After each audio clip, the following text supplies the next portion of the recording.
Cole Miller conduisait lentement sa Mercedes noire dans le quartier tranquille du New Jersey, fredonnant pour lui-même après un séminaire d'affaires dans les Hamptons. Le soleil de fin d'après-midi se reflétait sur le pare-brise et la silhouette de Manhattan scintillait faiblement au loin. Il se sentait intouchable, puissant, certain que tout dans sa vie était exactement là où il l'avait laissé. Son iPhone vibra, affichant des messages de Lauren, sa maîtresse secrète, qui le taquinait encore à propos de leur week-end ensemble.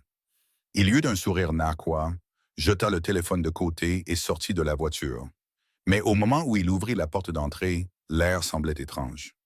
La maison résonnait, le salon, autrefois rempli de lumière chaude, de couvertures douces et des touches délicates de Grace, semblait dépouillé jusqu'à l'os.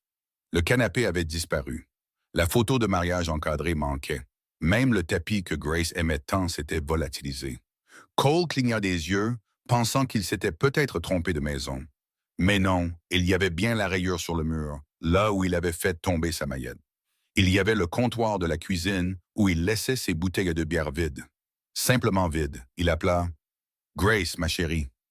Sa voix rebondit sur les murs nus. Il s'enfonça plus profondément dans la maison, son cœur battant plus fort à chaque pas. Le placard de la cuisine était ouvert, les assiettes et les verres manquaient. La chambre d'enfant à l'étage, autrefois peinte d'un beige doux, était vide. Pas de berceau, pas de couverture, pas même les petites chaussures que Grace avait achetées pour le bébé. Puis il se figea. Sur l'îlot de la cuisine se trouvait une fine pile d'enveloppes. L'une d'elles portait son nom. Les autres étaient adressées à sa femme, mais l'enveloppe du dessus portait des lettres rouges tamponnées. Avis de défaut de paiement. Cole l'ouvrit d'un coup sec, les mains tremblantes. Elle provenait d'un prêteur privé auquel il avait secrètement emprunté de l'argent après en avoir perdu dans un mauvais investissement. Le prêteur affirmait qu'il n'avait pas effectué les paiements récents et menaçait d'intenter une action en justice. Mais comment Grace avait-elle obtenu ces lettres? Pourquoi était-elle ici? Il attrapa son téléphone et composa le numéro de Grace. L'appel ne sonna même pas. Il tomba directement sur un message robotique. Ce numéro n'est plus en service. La panique lui glaça le sang. Il se précipita dehors, manquant de trébucher sur ses propres pieds. Madame Halpern, la voisine âgée, arrosait ses plantes. Elle regarda Cole avec une légère surprise. « Oh, vous êtes de retour, dit-elle. Votre femme était là tout le week-end avec des déménageurs. Un bel homme en costume l'a aidé. Ils ont vidé la maison en une seule journée. » Elle avait l'air déterminée. Cole sentit son sang se glacer. Où est-elle allée? A-t-elle dit quelque chose? Madame Halpern secoua la tête. Non, mon cher, mais elle est partie avec détermination, comme quelqu'un qui a enfin pris sa décision. Cole laissa tomber ses clés. Son pouls rugissait dans ses oreilles. Sa femme enceinte n'était pas seulement partie. Elle s'était effacée et elle avait emporté tout ce dont il dépendait. Soudain, une pensée glaçante le frappa. Si Grace était au courant des dettes qu'il avait cachées, elle en savait peut-être bien plus qu'il ne le voulait. Et si elle connaissait toute la vérité, elle pourrait ne jamais revenir. Grace Miller avait cru que les premiers mois de sa grossesse seraient la période la plus sûre de sa vie. Elle avait imaginé des soirées chaleureuses dans leur maison de banlieue du New Jersey, de la musique douce, des conversations tendres sur les prénoms de bébé, l'odeur de la tisane à la camomille flottant depuis la cuisine. Mais 3 mois avant sa disparition, l'air à l'intérieur de la maison des Miller avait déjà commencé à durcir, devenant froid et cassant, comme du verre sur le point de se fissurer. Cela a commencé subtilement. Cole rentrait plus tard que d'habitude, sentant un parfum qu'il ne portait pas. Il avait toujours été ambitieux, mais dernièrement, l'ambition s'était transformée en obsession. Il parlait sans cesse d'obtenir une promotion au bureau de Midtown Manhattan, de la nécessité d'avoir l'air à la hauteur, de créer des liens avec les plus jeunes membres de l'équipe. Grace essayait d'être un soutien. Elle caressait son ventre qui s'arrondissait chaque soir et murmurait « Ton papa travaille dur pour nous ». Mais au fond d'elle, un malaise s'installait. Un jeudi soir, elle prépara un dîner simple. Poulet grillé, légumes à la vapeur et le pain au romarin qu'elle savait que Cole aimait. Elle alluma une petite bougie sur la table à manger pour réchauffer l'atmosphère de la maison. Quand Cole entra, il n'enleva même pas son manteau avant d'annoncer « J'ai déjà mangé ». Il jeta le porte-clés de sa Mercedes sur le comptoir, la regardant à peine. Elle essaya de lui demander comment s'était passée sa journée, mais il passa devant elle, déjà en train de faire défiler son iPhone. Elle le regarda disparaître dans son bureau, la porte se fermant avec un clic doux, mais délibéré. Alors que la bougie vacillait dans le silence, Grace ressentit une solitude qu'elle ne pouvait nommer. La semaine suivante apporta plus de tension. En triant le linge, elle trouva une écharpe en soie inconnue dans la poche de la veste de Cole. Elle sentait légèrement le parfum, un mélange floral coûteux qu'elle ne pourrait jamais s'offrir. Quand elle l'interrogea à ce sujet, il rit trop fort, l'accusant de devenir paranoïaque parce que les femmes enceintes deviennent bizarres. Elle s'excusa même si elle n'avait pas tort. Cette nuit-là, elle ne put dormir. Elle resta éveillée dans la faible lumière de la lampe de chevet, une main posée de manière protectrice sur son ventre. Son bébé donna un léger coup comme s'il sentait son malaise. 2 semaines plus tard, lors d'un rendez-vous prénatal de routine à Manhattan, son médecin s'inquiéta de sa tension artérielle. « Êtes-vous stressé? » demanda-t-il doucement. Grace hésita mais hocha la tête. Le médecin l'exhorta à se reposer pour éviter toute tension émotionnelle. Elle promit de le faire, même si elle savait que ce n'était pas entièrement sous son contrôle. Sur le chemin du retour, Grace suggéra de passer un week-end à l'extérieur, juste tous les deux, peut-être quelque part le long de la rivière Hudson. De l'air frais, une vue paisible, une chance de se reconnecter. Cole ne leva même pas les yeux de son téléphone quand il dit « J'ai des réunions. De plus, tu ne peux pas beaucoup voyager. C'est trop risqué. » Son ton donnait l'impression que sa grossesse était un fardeau, pas une bénédiction. Cette nuit-là, Grace ouvrit discrètement son MacBook Air et chercha comment protéger ses actifs financiers dans un mariage. Signe de manipulation émotionnelle. Comment rester calme pendant le stress de la grossesse? Elle laissa le navigateur ouvert par accident. Le lendemain matin, Cole le vit et se moqua d'elle, la qualifiant de dramatique, affirmant qu'elle réfléchissait trop parce que les hormones rendent les femmes instables. Grace s'assit sur le bord du lit, les larmes aux yeux, essayant de calmer sa respiration. Elle attrapa la petite photo d'échographie collée sur sa table de nuit, son bébé recroquevillé comme une petite virgule. Ses devis fragiles la maintenaient ancrée, l'empêchaient de craquer, mais les fissures s'étendaient. Ce soir-là, alors qu'elle pliait de minuscules vêtements de bébé offerts par Megan, ses mains tremblaient. Elle se sentait comme quelqu'un debout sur une glace mince, entendant les échos de quelque chose de massif qui bougeait sous ses pieds. Et elle ne pouvait se défaire du sentiment que quelque chose de bien pire allait arriver. Quelque chose pour lequel elle n'était pas du tout préparée. Car au fond d'elle, Grace sentait que Cole ne s'éloignait pas seulement. Il cachait quelque chose qui pourrait tout détruire. Pendant des semaines, Grace avait essayé de se convaincre qu'elle imaginait tout. Elle mettait ça sur le compte de la fatigue, des hormones, de ses peurs grandissantes. Elle voulait tellement croire que Cole était simplement stressé, pas infidèle. Mais la vérité trouve toujours son chemin vers la surface, généralement dans les détails les plus petits et les plus inattendus. C'est arrivé un mardi soir tranquille. Le vent d'hiver tapait contre les fenêtres de la cuisine et Grace pliait des couvertures de bébé fraîchement lavées, des couvertures en coton doux avec de petites étoiles imprimées dessus. Elle essayait de se concentrer sur la routine réconfortante, fredonnant doucement pour se calmer, mais son estomac se serra quand elle entendit la porte du garage s'ouvrir plus tôt que d'habitude. Cole entra, portant un costume neuf et impeccable qu'elle n'avait jamais vu auparavant. Ses cheveux étaient coiffés, ses chaussures cirées et sa cravate semblait provenir d'une boutique de luxe de Midtown. Il avait l'air trop apprêté, trop préparé pour ce qu'il prétendait être une journée normale au bureau. « Grosse réunion ?» demanda Grace prudemment, essayant de garder un ton neutre. Cole haussa les épaules, desserrant déjà sa cravate en attrapant une bière dans le réfrigérateur. « Dîner avec un client, longue journée. Ne commence pas avec les questions. Je suis fatigué. » Elle ravala sa peine et retourna à son pliage, mais ses yeux ne cessaient de dériver vers sa veste de costume, jetée négligemment sur une chaise. Un coin de papier dépassait de la poche. Elle ne voulait pas regarder.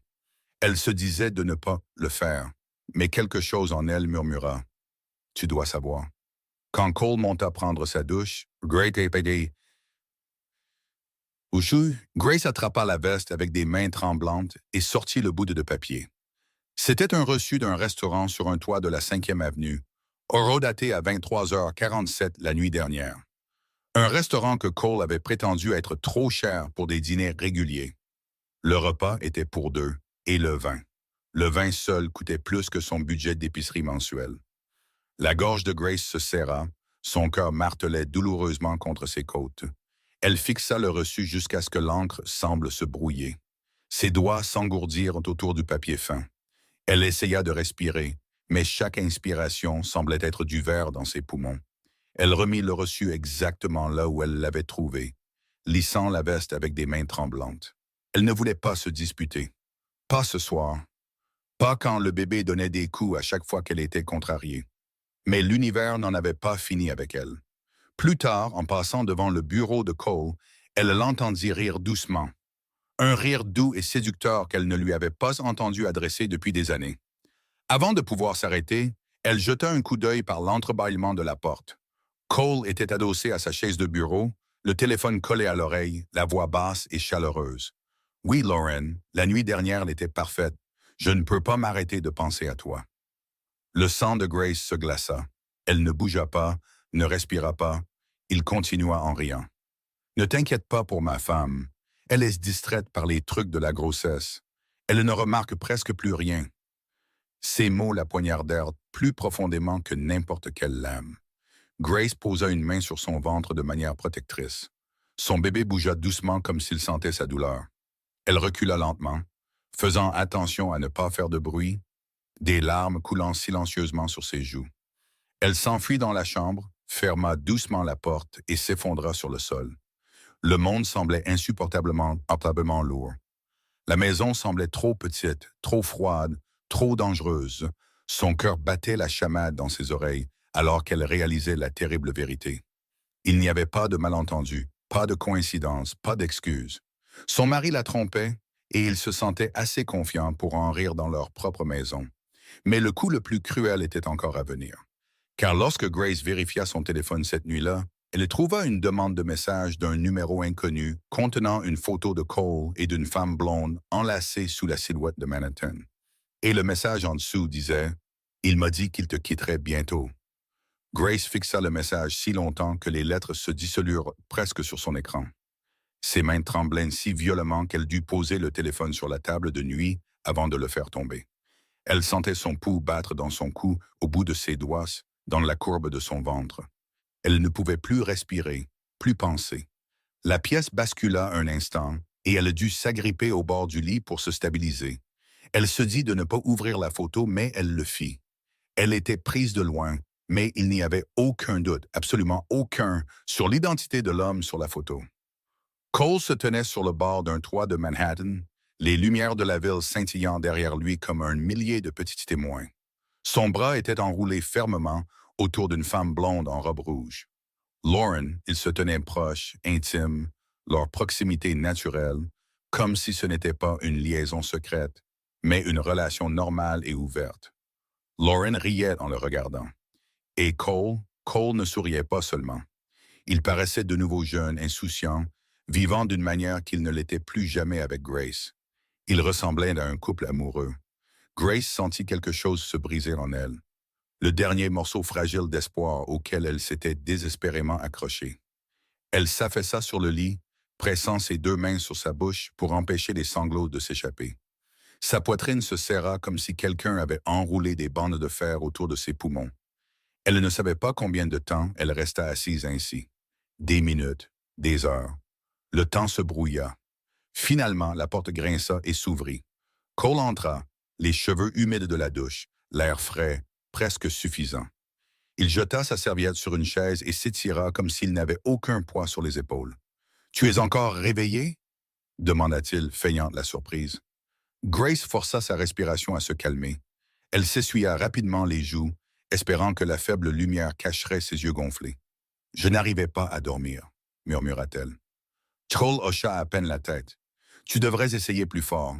Le stress n'est pas bon pour le bébé. » L'hypocrisie faillit l'étouffer, mais elle ne réagit pas. Elle ne le pouvait pas. Pas maintenant. Pas alors qu'elle tremblait de l'intérieur. Pas alors qu'un faux pas pourrait le pousser dans une de ses humeurs explosives. Cole se glissa dans le lit, mais se tourna dans la direction opposée, faisant défiler son iPhone avec un sourire qu'il ne prenait pas la peine de cacher. Grace resta silencieusement à côté de lui, fixant le plafond. Son cœur lui faisait mal d'une manière qu'elle ne croyait pas possible. Des heures plus tard, incapable de supporter l'immobilité, elle se glissa discrètement hors du lit. Elle se dirigea sur la pointe des pieds vers la salle de bain et ferma doucement la porte. Elle s'assit sur le carrelage froid, s'appuyant contre le mur. Des larmes coulèrent silencieusement sur son visage. Elle posa sa main sur son ventre. « Je suis tellement désolée, » murmura-t-elle à son enfant à naître. « Tu mérites mieux que ça. J'aurais dû te protéger plus tôt. » Quelques minutes plus tard, son téléphone vibra avec un autre message de Megan, sa meilleure amie à Charleston. Il disait « Grace, je ne sais pas comment te dire ça gentiment, mais je pense que Cole voit cette femme de son bureau. Ma collègue est allée au même bar sur le toit ce soir et l'a vue là-bas. Elle m'a envoyé une vidéo. Je suis tellement désolé, ma chérie. » Grace cliqua sur la vidéo et son monde s'effondra complètement. Il y avait Cole tenant Lauren par la taille, lui murmurant à l'oreille, lui embrassant le cou. Pas un baiser d'ivrogne, pas une erreur, quelque chose de répété, de familier. Et Grace sut alors que ce n'était pas une nouvelle liaison. C'était quelque chose d'assez profond pour que Cole risque leur mariage, leur bébé, leur vie. Sa respiration se bloqua. Elle se sentit soudain prise de vertige, si étourdie qu'elle dut s'agripper au lavabo pour se relever. Elle s'aspergea le visage d'eau froide, se regardant dans le miroir. La femme qui la regardait semblait fragile, épuisée et terriblement seule. Mais dans ses yeux, à travers les larmes, il y avait une petite lueur de quelque chose de nouveau, de la résolution, une étincelle de fureur silencieuse, un murmure de « tu ne peux plus rester ici », car la photo du toit n'était pas seulement la preuve d'une trahison. C'était le moment où Grace réalisa qu'aimer Cole la tuait et que rester la détruirait, elle et son enfant, complètement. Grace ne dormit pas du tout cette nuit-là. Elle resta éveillée jusqu'à l'aube, regardant la première fine ligne de lumière se glisser à travers les stores. Son corps semblait lourd, épuisé, comme si le chagrin lui-même avait un poids. Son bébé bougeait doucement en elle, un petit rappel qu'elle n'était pas seule, même si elle ne s'était jamais sentie aussi isolée de sa vie. Le lendemain matin, quand Cole descendit, Grace était assise à la table de la cuisine, les doigts serrés autour d'une tasse chaude de tisane à la camomille. La vapeur montait en lances volutes fragiles, la seule douceur qui restait dans la pièce. Elle avait répété ce qu'elle voulait dire pendant des heures, mais quand elle le vit, fraîchement rasé, bien reposé, fredonnant sous sa barbe, sa gorge se noua. Pourtant, elle essaya. « Il faut qu'on parle, » dit Thomas, dit-elle doucement. Cole ne la regarda même pas. Il se versa du café, ajouta trop de sucre et s'appuya sur le comptoir, faisant défiler son iPhone. De quoi? Grace déglutit. Du toit, de la photo, de Lauren. Cela le fit s'arrêter. Lentement, il posa le téléphone et se tourna vers elle avec une expression entre l'agacement et l'ennui. « Oh mon Dieu, soupira-t-il, on va faire ça maintenant. » Grace serra les doigts autour de sa tasse. « J'ai vu la photo, Cole. Tu la tenais dans tes bras. Tu l'embrassais. » Sa mâchoire se contracta une brève seconde, puis il eut un sourire narquois. « Tu exagères tout. C'était un événement professionnel. Elle avait trop bu. Je l'ai aidée à se tenir debout. C'est tout. » « Ce n'est pas ce que la photo montre, » murmura Grace. Cole roula des yeux. « Grace, tu es enceinte. Tes hormones sont folles. Tu es paranoïaque à propos de tout. Tu imagines la moitié de ce qui se passe. » Les mots la frappèrent comme une gifle. Encore du gaslighting. Grace sentit ses lèvres trembler. « Je t'ai entendu au téléphone hier soir. Tu lui as dit que la soirée était parfaite. Tu as dit que j'étais trop distraite pour remarquer quoi que ce soit. » Cole se figea. Pour la première fois, une fissure apparut dans son masque. Mais au lieu de s'excuser, au lieu d'avoir honte, il passa à l'offensive, durement. « Tu écoutais aux portes, » lança-t-il. « Sérieusement, c'est malsain, Grace. Vraiment malsain. Peut-être que tu as besoin d'aide. » Grace le regarda, stupéfaite. C'était ce qu'il faisait toujours. Tout retourner jusqu'à ce qu'elle doute de sa propre santé mentale. Mais aujourd'hui, quelque chose en elle refusa de plier. « Je ne suis pas folle, » murmura-t-elle. « Tu me trompes. Tu m'as trompé. » Cole rit, un son froid et sans humour. « Félicitations, tu as compris? Qu'est-ce que tu veux? Une médaille? Le souffle de Grace se coupa. Je veux la vérité. La vérité? Cole se pencha, les yeux glacials. La vérité, c'est ce que tu me tires vers le bas depuis des années. Tu travailles à temps partiel. Tu contribues à peine. Tu te plains. Tu t'inquiètes. Tu t'accroches. Lauren, elle, me fait me sentir vivant. Le cœur de Grace s'effondra, chaque mot la coupant plus profondément que le précédent. Et honnêtement, ajouta-t-il en haussant les épaules, la grossesse n'a pas aidé. C'est un stress non-stop. Tu agis comme si je devais t'adorer juste parce que tu portes un bébé. Elle couvrit son ventre instinctivement, comme pour protéger l'enfant de sa cruauté. Cole n'avait pas fini. Écoute, Grace, je ne te quitte pas maintenant. Ça ferait mauvais genre. Mais une fois que le bébé sera là, peut-être qu'on trouvera une solution. Quelque chose de plus simple, de plus propre pour nous deux. Plus simple. Plus propre? Il voulait dire le divorce, mais seulement quand il serait prêt. Quand ça l'arrangerait. Une larme coula sur la joue de Grace. Tu ne m'aimes vraiment plus, n'est-ce pas? Cole la regarda avec une honnêteté glaçante. Je ne t'aime plus depuis longtemps. Un silence épais et suffocant tomba. Grace sentit sa poitrine se serrer, sa respiration se raccourcir. Elle s'agrippa à la table pour se stabiliser. Mais Cole ne le remarqua pas, ne s'en soucia pas. Il attrapa simplement ses clés, vérifia ses cheveux dans le reflet de la porte du micro-ondes et partit au travail comme si de rien n'était. Avant de partir, il lança un dernier poignard par-dessus son épaule. « Essaie de ne pas stresser aujourd'hui. C'est mauvais pour le bébé. » La porte se ferma et Grace resta seule dans la cuisine silencieuse, tremblant violemment, réalisant quelque chose qu'elle craignait depuis des mois. Elle était mariée à un homme qui préférait la détruire plutôt que d'admettre ce qu'il avait fait. Grace ne se souvenait pas comment elle avait traversé le reste de cette matinée. Elle errait dans la maison comme un fantôme, passant d'une pièce à l'autre sans but, son cœur lui faisant mal à chaque pas. Elle entendait sans cesse la voix de Cole. « Je ne t'aime plus depuis longtemps », résonnant dans son crâne comme un murmure cruel auquel elle ne pouvait échapper. À midi, sa tête lui faisait mal, ses mains tremblaient et son bébé bougeait avec inquiétude sous ses côtes. Elle essaya de calmer sa respiration, mais chaque inspiration semblait superficielle, serrée. La maison semblait plus froide que d'habitude, comme si les murs eux-mêmes s'éloignaient d'elle. Elle ne pouvait pas rester là, pas avec le poids des mots de Cole qui lui écrasaient de la poitrine. C'est alors qu'elle se souvint de Daniel, son cousin, la seule personne qu'il avait toujours traité comme de la famille. Il travaillait comme avocat spécialisé en immobilier et en protection de patrimoine à Manhattan. Il lui avait dit un jour, des années auparavant, « Si jamais tu as besoin d'aide, aussi petite soit-elle, appelle-moi. » Grace ne l'avait jamais pris au mot. Elle ne voulait pas être un fardeau, mais aujourd'hui, elle n'avait personne d'autre. Elle attrapa son manteau, enfila les ballerines douces près de la porte et se dirigea vers la ville. Le ciel au-dessus de l'Hudson était gris, lourd de la promesse de pluie. Ses mains agrippaient trop fort le volant. Son estomac se serrait à chaque bosse.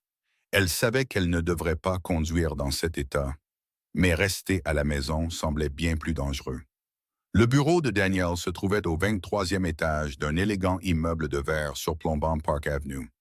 Elle sortit de l'ascenseur en se sentant petite, fragile, comme si un mot de travers pouvait la faire s'effondrer. Son assistante la reconnut immédiatement et la fit entrer dans son bureau avant même de demander un rendez-vous. Daniel se leva quand elle entra. Il n'était pas seulement surpris, il avait l'air inquiet. « Grace, que s'est-il passé? » C'est tout ce qu'il fallut. Les larmes vinrent vite, accablantes, irrépressibles. Grace s'effondra devant lui, couvrant sa bouche de ses mains tremblantes alors que les sanglots lui déchiraient la poitrine. Daniel ne la pressa pas. Il ne posa pas de questions.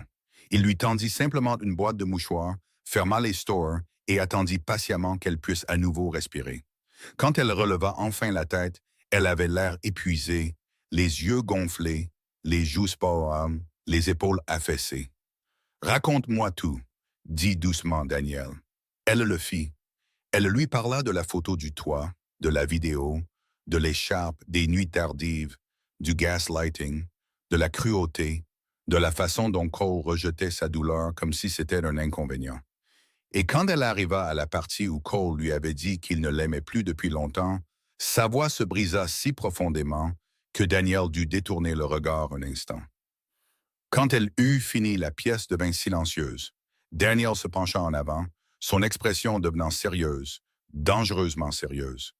Grace, tu dois comprendre quelque chose. Ce n'est pas seulement de l'infidélité. Cole prépare un plan de sortie. Grace cligna des yeux. Que veux-tu dire? Daniel sortit un dossier de son tiroir et le posa doucement sur le bureau. J'ai fait une vérification de ses antécédents il y a quelques mois pour des raisons non liées. Je ne te l'ai pas dit parce que je ne voulais pas t'inquiéter, mais j'ai trouvé quelque chose qui m'a dérangé. Grace sentit son cœur commencer à s'emballer. Daniel continua. Cole a déplacé de l'argent discrètement sur des comptes à son nom et plus récemment sur des comptes à ton nom. L'estomac de Grace se noua. Quoi? Sa voix s'échappa à peine. Daniel hocha la tête. Si ces comptes sont signalés pour mauvaise conduite financière, la loi ne se soucie pas de savoir qui a réellement effectué les transactions. Le nom sur le compte est responsable. Grace, si tu ne te protèges pas maintenant, tu pourrais être légalement lié à ses dettes, ses mensonges et même à une éventuelle fraude. La pièce devint soudain plus froide, le pouls martelant dans ses oreilles. Daniel baissa la voix. Grace, toi et ce bébé êtes en plus grand danger que tu ne le réalises. Les larmes brouillèrent à nouveau sa vision. Je ne sais pas quoi faire, murmura-t-elle. Daniel posa une main ferme sur son bras. Tu n'as pas à le savoir. Tu dois juste me faire confiance et me laisser t'aider à sortir avant qu'il ne ruine ton avenir. Grace ferma les yeux, son cœur lui faisant mal, son bébé donnant de légers coups comme pour la supplier d'écouter. Pour la première fois, elle réalisa qu'il ne s'agissait pas seulement d'un chagrin d'amour. Il s'agissait de survie. Et Grace comprit avec une clarté glaçante que rester avec Cole pourrait lui coûter tout. Grace resta figée dans le bureau de Daniel longtemps après qu'il eut fini de parler. Ses mots résonnaient dans ses oreilles comme un tonnerre lointain. Lourd, menaçant, impossible à ignorer. Cole prépare un plan de sortie. Ton nom est lié à des comptes suspects. Toi et le bébé êtes en danger. En danger, le mot envoya une vague de froid le long de sa colonne vertébrale. Elle avait toujours su que quelque chose n'allait pas, mais l'entendre d'un avocat, de sa famille, de quelqu'un qui n'avait aucune raison de mentir, rendait tout cela réel, trop réel. Daniel parla doucement, choisissant ses mots avec soin. Grace, si tu restes, il t'entraînera dans le pétrin qu'il a créé. Le moment venu, il se protégera lui-même et seulement lui-même. Les hommes comme lui le font toujours. Grace essuya ses larmes, mais de nouvelles menaçaient de couler à nouveau. Je ne comprends pas comment tout a pu devenir si grave. Daniel soupira. Parce que tu lui as fait confiance et il en a profité. Il ouvrit d'un fin tiroir et en sortit une pile de documents, les plaçant soigneusement devant elle. Ce sont des options, pas des décisions, pas des exigences, juste des possibilités, mais tu dois les connaître. La respiration de Grace devint superficielle alors qu'elle parcourait les mots sur les papiers. Contrat de mise en vente de propriété, liste de contrôle préalable à la séparation financière, autorisation de transfert d'urgence, murmura-t-elle. Tu veux que je le quitte? Daniel n'hésita pas. Je veux que tu lui survives. Les mains de Grace tremblaient alors qu'elle les posait sur son ventre. Le bébé donna un léger coup, comme pour la pousser à avancer. Elle se sentait déchirée entre la peur et le devoir, entre la vie qu'elle avait autrefois imaginée et la dure réalité qui l'étouffait. Daniel se pencha plus près. Grace, si Cole transfère de l'argent sur des comptes à ton nom, il prépare un bouc émissaire, et tu sais très bien qu'il n'hésitera pas à te sacrifier pour se sauver. Ces mots la poignardèrent plus durement que n'importe quelle trahison, car ils étaient vrais. Grace ferma les yeux. Elle imagina le visage de Cole, froid, condescendant, sa voix l'accusant d'être instable, paranoïaque, dramatique. Elle se souvint de lui riant avec Lauren, se souvint de lui rejetant sa douleur, se souvint à quel point il la faisait se sentir petite. Et soudain, pour la première fois, quelque chose en elle se mit au point. « Je veux partir, murmura-t-elle, mais je ne sais pas comment. » Daniel hocha lentement la tête, un soulagement traversant ses yeux fatigués. « Alors nous le ferons discrètement, prudemment, et d'une manière qu'il ne verra jamais venir. » Il sortit un bloc-notes juridique et commença à exposer le plan, étape par étape. Grace ne devait plus affronter Cole. Elle devait agir normalement, calmement, docilement, de manière prévisible. Daniel engagerait un agent immobilier discret pour préparer la maison à une mise en vente silencieuse. Grace n'emballerait que l'essentiel en petites quantités discrètes. Elle séparerait discrètement ses finances. Elle conserverait des enregistrements de tout, texto, email, clips audio. Et quand Cole partirait pour l'un de ses week-ends de séminaire, c'est là qu'elle disparaîtrait. Grace écoutait, chaque mot comme une bouée de sauvetage jetée dans une mer déchaînée. Mais la peur planait toujours. Daniel, et s'il découvre tout? Il ne le découvrira pas, dit fermement Daniel, parce que nous allons être plus malins que lui. Et Grace, il la regarda dans les yeux. Tu n'es pas aussi faible qu'il t'a fait croire. Sa gorge se serra. Pendant des mois, elle s'était sentie petite, impuissante, piégée. Mais entendre quelqu'un affirmer sa force fit craquer quelque chose en elle. Quelque chose qui avait été enfoui sous la peur et l'épuisement. Elle hocha la tête, s'essuyant les joues. « D'accord, dis-moi ce que je dois faire en premier. » Daniel expira, presque soulagé. « Rentre chez toi, repose-toi, agis normalement, et quand il partira au travail demain, tu commenceras à cataloguer tout ce que tu possèdes. La maison est à ton nom. Donc, légalement, tu es en sécurité. Émotionnellement, ça fera mal, mais financièrement, tu as plus de levier que lui. » Grace cligna des yeux. Il m'a toujours fait sentir comme si j'étais le fardeau. Daniel secoua la tête. Cela faisait partie de son contrôle. Alors que Grace se levait pour partir, Daniel lui tendit un petit dossier noir. « Ceci est ton assurance. Ne l'ouvre que si tu en as besoin. Et Grace, appelle-moi si quelque chose te semble bizarre, même un tout petit peu. » Elle hocha à nouveau la tête, son cœur battant la chamade alors qu'elle entrait dans le couloir, serrant le dossier comme un bouclier. Pour la première fois depuis des mois, elle sentit une lueur d'autonomie, un feu silencieux dans sa poitrine. Petit, mais grandissant. Alors qu'elle sortait sur Park Avenue, le vent était plus froid qu'avant. Mais à l'intérieur d'elle, quelque chose de chaud s'éveillait. Car pour la première fois, Grace ne se contentait pas de survivre. Elle planifiait sa sortie. La semaine suivante s'écoula avec une lenteur suffocante. Grace se déplaçait dans la maison avec des gestes prudents et délibérés, silencieuse, stable, inoffensive. Elle préparait le petit déjeuner pour Cole. Elle pliait ses chemises. Elle souriait quand il passait devant elle, même quand les coins de son sourire tremblaient. Elle prétendait que rien n'avait changé. Car Daniel avait raison. Si Cole sentait la moindre lueur de résistance, il resserrerait son emprise plus fort que jamais. Le vendredi matin, tout se mit en place. Cole descendit, portant un pull noir ajusté, sentant un parfum que Grace n'avait jamais vu auparavant. Il était d'une humeur inhabituellement bonne, le genre qu'il n'avait que lorsqu'il planifiait quelque chose d'égoïste. Il tapota des doigts sur le comptoir de la cuisine et attrapa ses clés. « Je serai parti tout le week-end, dit-il nonchalamment. Séminaire de cohésion d'équipe, un long. N'appelle pas, sauf en cas d'urgence. » Grace hocha doucement la tête. « Ça ira. » Il eut un sourire narquois. « Oui, tu dis toujours ça. » Puis il partit, comme ça. Pas de baiser d'adieu, pas de regard en arrière. La porte se referma derrière lui avec un bruit sourd qui ressemblait à une libération déguisée en routine. Grace attendit 10 minutes, 20, 30. Elle resta complètement immobile, écoutant le silence de la maison, attendant de s'assurer qu'il ne reviendrait pas chercher quelque chose qu'il avait oublié. Quand elle s'approcha enfin de la fenêtre et vit la Mercedes descendre la rue, tournant vers la route principale, ses poumons se dilatèrent pour la première fois depuis des semaines. Il était parti et elle avait 72 heures.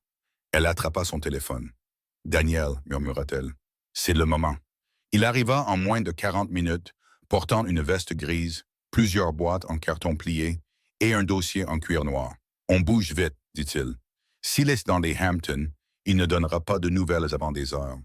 Ça nous donne la fenêtre dont nous avons besoin. » Les paumes de Grace étaient moites.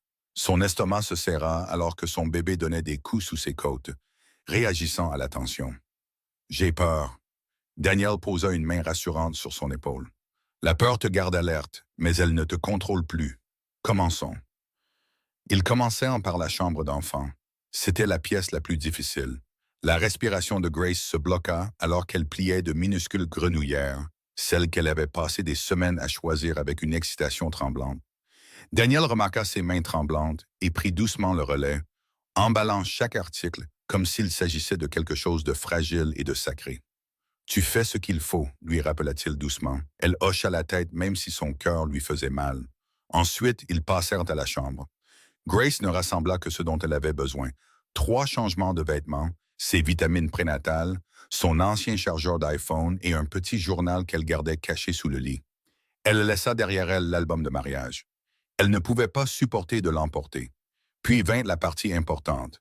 Les documents, les relevés financiers, les mots de passe et le petit dossier noir que Daniel lui avait donné plus tôt.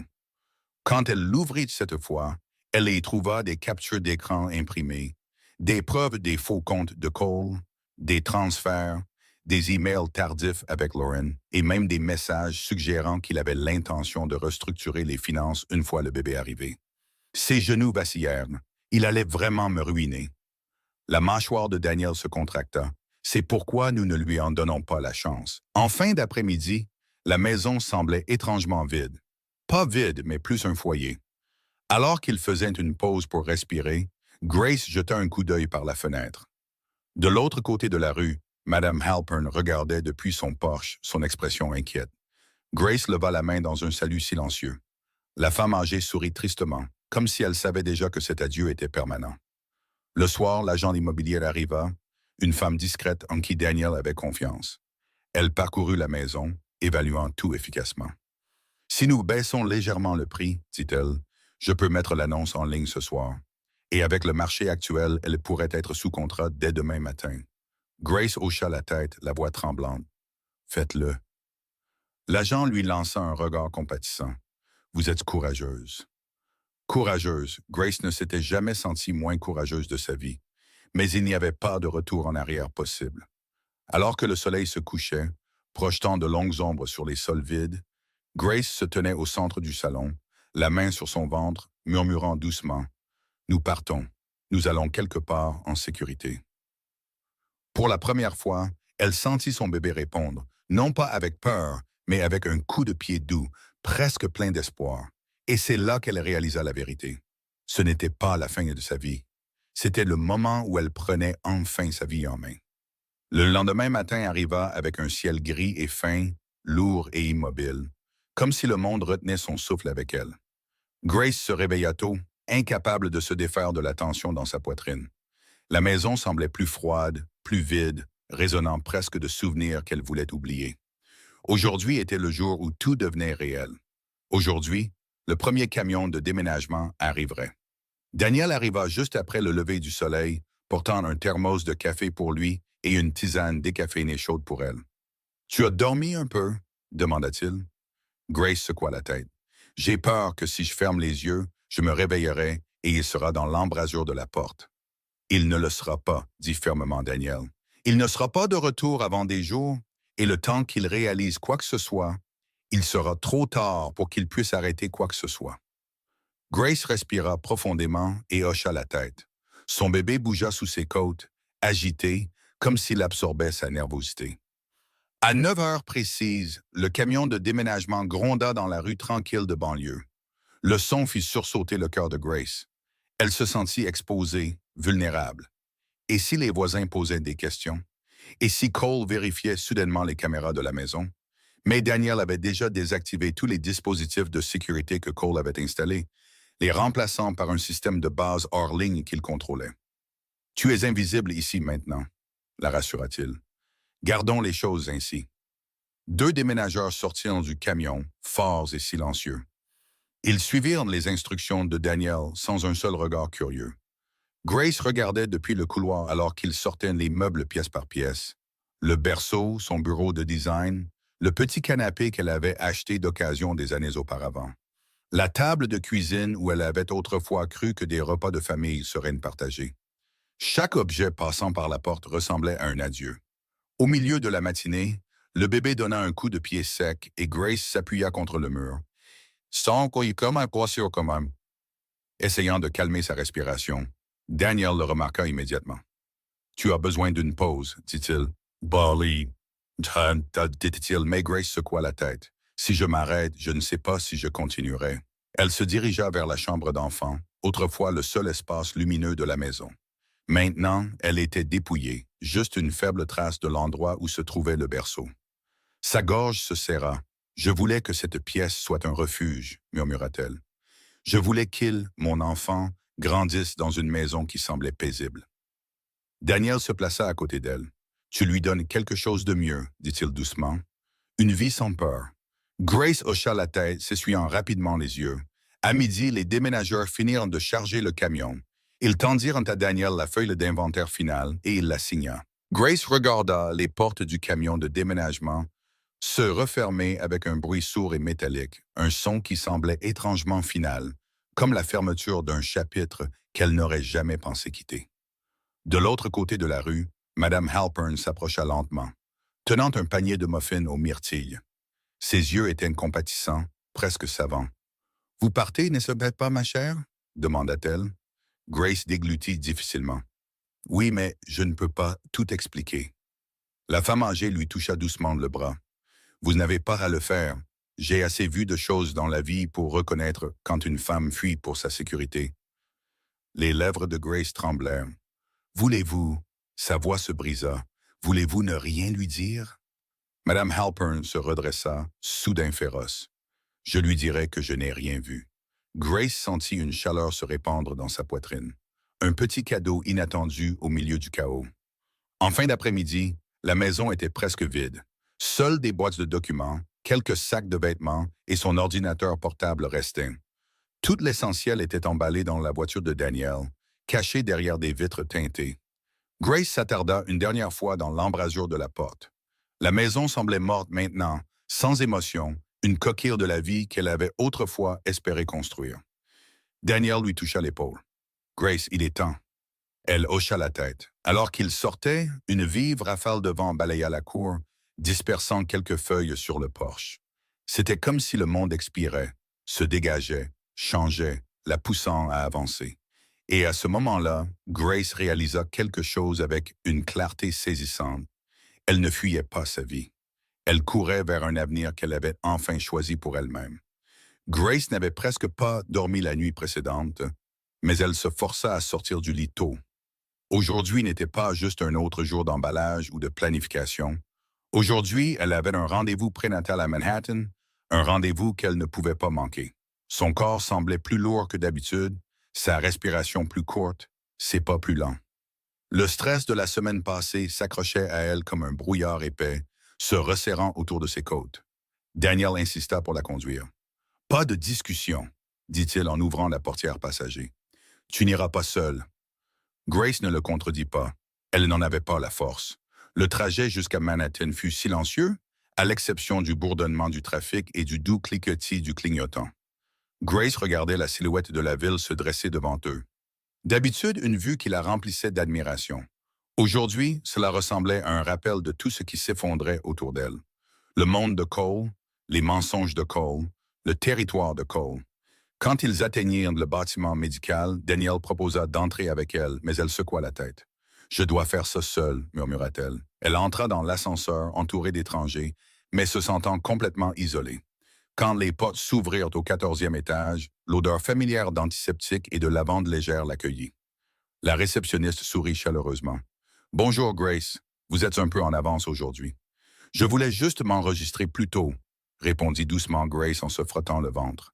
Quelques minutes plus tard, elle était assise sur la table d'examen lorsque le Dr. Hearst, son gynécologue obstétricien, entra avec sa présence calme habituelle. Mais dès qu'il vit son visage, pâle, tiré, épuisé, son expression changea. « Grace, dit-il doucement, vous n'avez pas l'air bien. Dites-moi ce qui se passe. » Elle essaya de minimiser. « Juste du stress, beaucoup de choses à la maison. » Le Dr. Heer croisa les bras. « Le stress peut être dangereux à ce stade. Dites-moi la vérité. Êtes-vous en sécurité? » La question perça sa contenance. Elle fixa ses mains. Physiquement, oui. Émotionnellement, sa voix s'éteignit, brisée. Le médecin hocha la tête avec une compréhension silencieuse. « Vérifions le bébé. »« D'accord. » Il commença l'examen, déplaçant doucement la sonde d'échographie sur son ventre. Le battement de cœur familier remplit la pièce. Un rythme rapide et flottant qui lui apportait toujours du réconfort. Mais aujourd'hui, le front du docteur Here se plissa de concentration. Quelque chose ne va pas, murmura Grace, la panique montant. Il ne répondit pas immédiatement. Il zooma, vérifia à nouveau les lectures, puis la regarda enfin dans les yeux. Grace, votre tension artérielle est significativement plus élevée que lors de votre dernière visite, et vos niveaux de stress vous affectent clairement physiquement. Vous montrez des signes précoces d'hypertension prénatale. Son souffle se coupa. Qu'est-ce que ça veut dire? Cela signifie que vous devez être extrêmement prudente, dit-il fermement. Trop de stress peut entraîner des complications, un accouchement prématuré, des problèmes de placenta, ou pire, vous avez besoin de repos, de stabilité, de sécurité émotionnelle. Quoi qu'il se passe à la maison, cela vous nuit, à vous et au bébé. Des larmes montèrent à ses yeux. J'essaye. Je ne sais pas comment contrôler tout ça. Le docteur Hirsch s'assit à côté d'elle, baissant la voix. Alors, vous devez vous éloigner de ce qui cause ce niveau de détresse. Je suis sérieux, Grace. Si votre environnement familial est dangereux, émotionnellement ou physiquement, vous devez le quitter. Les mots la frappèrent comme un éclair. Quitter. Le même mot que Daniel avait dit, les mêmes mots qu'elle s'était murmurés dans le noir, le même mot que son cœur la suppliait d'envisager. Grace pressa une main contre son ventre. Le bébé bougea faiblement sous sa paume. « Docteur! » Sa voix se brisa. « Et si partir empirait les choses? » Il secoua fermement la tête. « Rien n'est pire que de rester quelque part qui met vos deux vies en danger. » L'examen se termina par des instructions strictes. Surveillez sa tension artérielle, évitez le stress, maintenez son rythme cardiaque bas. En sortant dans le couloir, le monde semblait plus net, plus clair, plus dur. Daniel se leva en la voyant. Un seul regard sur son visage et il sut. Qu'a-t-il dit? Grace déglutit difficilement. Il a dit que si je reste dans cette maison, je pourrais ne pas survivre à cette grossesse. La mâchoire de Daniel se crispa. Alors, c'est décidé. Elle hocha lentement la tête, sentant son cœur battre contre ses côtes. Il ne s'agissait plus seulement de trahison. C'était une question de vie ou de mort. Et Grace comprit enfin que rester avec Cole n'était pas une option, c'était une menace. Ce samedi soir-là, alors que Grace et Daniel finalisaient discrètement son plan d'évasion, à des kilomètres de là, un monde entièrement différent scintillait sous la lueur dorée des Hamptons. Cole sortit sur la terrasse du complexe hôtelier, surplombant l'océan, alors que le coucher de soleil peignait les vagues de cuivre et de rose. Du jazz doux flottait dans l'air, des verres de vin coûteux s'entrechoquaient, et les cadres se mêlaient sous des guirlandes lumineuses comme s'ils célébraient une victoire plutôt que de s'adonner à l'irresponsabilité. Lauren glissa son bras dans le sien, se penchant près de lui. « Tu as l'air détendu, » ronronna-t-elle. « J'imagine que ta femme ne fait pas exploser ton téléphone aujourd'hui. » Cole gloussa en sirotant son vin. Elle fait probablement la sieste ou je ne sais quoi que font les femmes enceintes. Honnêtement, elle est à peine perceptible ces jours-ci. Lauren rit, un son aigu et ravi. « Bien, ça veut dire que tu es libre de t'amuser. » Ils chuchotaient dans les coins, partageaient des baisers volés quand personne ne regardait et agissaient comme s'ils étaient déjà un couple. Cole ne cachait pas son plaisir. Il se sentait intouchable, en sécurité. Il n'avait aucune idée que son monde était sur le point de s'effondrer. De retour dans le New Jersey, le contraste n'aurait pas pu être plus frappant. Grace était assise sur le sol du salon, une pile de documents étalés autour d'elle comme les morceaux d'un passé brisé. L'agent lui avait envoyé un email. La maison était officiellement en vente. En 1 heure, la première offre arriva. Acheteur payant comptant, vente rapide, sans conditions suspensives. Daniel parcourut les détails et hocha la tête. C'est le mieux que tu pouvais espérer, et le plus rapide. Le cœur de Grace se tordit. Je ne pensais pas que ça arriverait si vite. C'est une bonne chose, répondit doucement Daniel. Plus c'est rapide, plus c'est sûr. Mais rapide ne signifiait pas indolore. Grace traversa lentement la maison à moitié vide, touchant les murs qu'elle avait autrefois peints avec tant d'espoir. Elle s'arrêta dans la cuisine, la pièce où elle avait autrefois imaginé cuisiner des dîners de famille, entendre de petites pieds courir sur le carrelage. Maintenant, elle semblait froide, sans vie, sans âme. Elle pouvait presque entendre les échos des disputes, le ton sec de la voix de Cole, les silences qui s'allongeaient chaque mois. Sa poitrine se serra. Elle s'appuya sur le comptoir, frottant la douleur sous ses côtes. Grace, appela Daniel depuis le couloir. Elle s'essuya rapidement le visage. Je vais bien. Mais ce n'était pas le cas. Elle se décomposait de l'intérieur. Pourtant, elle continua d'avancer. À la tombée de la nuit, le vent fit vibrer les fenêtres. Une tempête avait commencé à se préparer à l'extérieur. Appropriée, compte tenu de la tempête qui couvait dans sa vie. Daniel l'aida à emballer les derniers essentiels dans le coffre de sa Toyota. Vêtements, documents, son MacBook et quelques petits souvenirs qu'elle ne pouvait abandonner. Le bébé donna un nouveau coup de pied, plus fort que d'habitude. Grace murmura. « Nous sommes presque libres. » Au même moment, de l'autre côté de la frontière de l'État, Cole leva un verre de champagne. « Un nouveau départ, trinqua-t-il avec Lauren.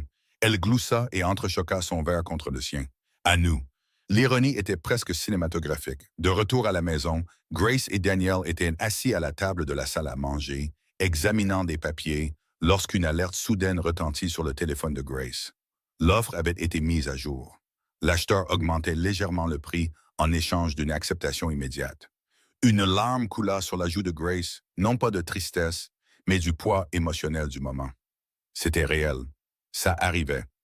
Elle vendait la maison qu'elle avait autrefois cru être son foyer pour toujours, pour sauver sa vie et celle de son enfant. Daniel lui serra la main. Signe. Avec des doigts tremblants, elle prit le stylo qu'il lui avait prêté et signa son nom. Le trait d'encre semblait briser une chaîne avec laquelle elle avait vécu pendant des années. Dans les Hamptons, Cole riait, inconscient. Dans le New Jersey, Grace prenait les dernières mesures vers la liberté. En remettant les documents signés à Daniel, une certitude tranquille s'installa dans sa poitrine, douloureuse, douce amère, mais solide. Cette nuit marquait le moment exact où leurs deux mondes se séparaient pour toujours, et un seul d'entre eux avait la moindre idée de ce que demain apporterait. Le dimanche soir s'installa sur le New Jersey avec un silence lourd, le genre qui rend chaque son plus aigu. Grace était assise sur le sol du salon vide, le dos contre le mur, les mains posées sur son ventre. La maison résonnait de l'immobilité creuse d'un lieu qui n'était plus habité. Demain matin, elle serait partie. Mais la vie lui réservait un dernier coup cruel. Son téléphone vibra. L'écran affichait « Appel FaceTime entrant, Cole ». Chaque instinct lui disait de ne pas répondre, mais la peur la fit glisser son doigt sur l'écran quand même. La peur que quelque chose soit arrivé. La peur qu'il sache, d'une manière ou d'une autre. L'appel se connecta. Le visage de Cole apparut, rougeau, légèrement brûlé par le soleil, ses cheveux en désordre à cause du vent de l'océan. Il tenait une bouteille de champagne, clairement ivre. Derrière lui, la lueur chaude d'une suite de luxe dans les Hamptons brillait, et la silhouette d'une femme passa derrière lui. Lauren. Le cœur de Grace se serra si fort qu'elle dut se forcer à respirer. « Grace, » balbutia Cole, souriant beaucoup trop largement. « Regarde-toi, assise à la maison toute seule pendant que je suis ici à conclure des affaires. » Elle resta silencieuse. Cole se pencha en arrière dans sa chaise, tournant légèrement la caméra. C'est alors que Grace le vit. Lauren sur le lit, riant, enveloppée dans l'un des peignoirs blancs de l'hôtel avec la chemise de Cole drapée sur ses épaules. Quelque chose dans la poitrine de Grace se brisa, net et profond. « Tu sais, » dit Cole, pointant la bouteille vers la caméra, « la vie ne se passe pas toujours comme prévu. Je veux dire, peut-être qu'on n'était pas fait pour être ensemble pour toujours. Peut-être qu'on s'est marié trop vite. Peut-être que je me suis contenté de peu. » Le visage de Grace devint froid. « Mais ne t'inquiète pas, » continua-t-il avec un sourire d'ivrogne. « Une fois que le bébé sera là, on trouvera une solution. Je te trouverai un petit logement quelque part d'abordable. Tu n'auras pas besoin de grand-chose. Tu n'en as jamais eu besoin. » La gorge de Grace se serra. « Cole, s'il te plaît, arrête. » Mais il ne s'arrêta pas. Il tourna complètement la caméra vers Lauren, qui roula des yeux et demanda à voix haute, « Elle est toujours là? Sérieusement? » Cole rit. « Rit. Ouais, elle est toujours là. Pauvre petite chose. Elle est si dramatique ces derniers temps. Les hormones rendent les femmes folles, tu sais. » Lauren eut un sourire narquois à l'écran. « Dis-lui bonjour ou pas. Elle a l'air fatiguée. » Grace sentit son cœur battre dans son crâne. Elle voulait raccrocher. Elle voulait crier, mais son corps se figea. Cole ajouta, « Bref, je serai à la maison lundi soir. Assure-toi que le dîner soit prêt, quelque chose de léger. Je ne veux pas rentrer dans un désordre. Il fit une pause, souriant narquoisement une dernière fois. Et Grace, essaye de ne pas stresser. Tu sais à quel point tu es fragile. Puis il mit fin à l'appel. La pièce devint silencieuse. Grace resta assise, figée, regardant son reflet sur l'écran noir. Elle avait l'air pâle, brisée, vidée. Sa respiration devint superficielle. Son estomac se serra douloureusement. Le bébé donna un coup de pied sec, trop sec. Elle pressa sa paume contre sa poitrine, essayant de ralentir sa respiration, mais une vague de vertige la frappa si intensément qu'elle dut s'agripper au mur pour ne pas s'effondrer. Daniel la trouva quelques minutes plus tard, tremblante, des larmes coulant silencieusement sur son visage. « Que s'est-il passé? » demanda-t-il, la voix vive d'inquiétude. Grace lui tendit le téléphone. « Il a appelé. Il voulait m'humilier. » Sa voix se brisa. Il voulait que je la voie. La mâchoire de Daniel se contracta, la fureur traversant ses traits. « C'est un monstre. » Grace s'essuya le visage. « C'est fini. Je suis à bout. Je ne peux pas survivre un instant de plus à ça. » Il hocha fermement la tête. « Alors on part ce soir. » Mais au moment où elle se leva, une douleur aiguë lui transperça l'abdomen. Elle haleta, se tenant le ventre. Daniel la rattrapa avant qu'elle ne tombe. « Grace. » Elle secoua la tête, le souffle tremblant. « C'est bon. Le docteur a dit que le stress pouvait... » Une autre douleur la déchira, pire cette fois. Daniel n'hésita pas. « On va à l'hôpital maintenant. » Grace s'accrocha à lui, les larmes coulant librement. « S'il te plaît, ne le laisse pas me trouver. » Daniel resserra sa prise. « Il ne te trouvera pas, je le jure. » Alors qu'il l'aidait à sortir dans l'air froid de la nuit, Grace réalisa quelque chose avec une clarté déchirante. Elle n'échappait plus seulement à un mariage. Elle se battait pour sa vie et celle de son enfant, tandis que l'homme qui avait juré de l'aimer riait dans les bras d'une autre femme. Grace se réveilla dans une chambre d'hôpital quelques heures plus tard. Le bip régulier du moniteur résonnait dans la pénombre. Sa vision se brouilla un instant avant de se stabiliser. Daniel était assis sur une chaise à côté d'elle, toujours dans les mêmes vêtements. Des cernes sombres se formant sous ses yeux. La tempête à l'extérieur martelait les fenêtres, chaque grondement de tonnerre sonnant comme un avertissement. « Tu es réveillé, » dit doucement Daniel en se levant. « Ils ont stabilisé ta tension artérielle.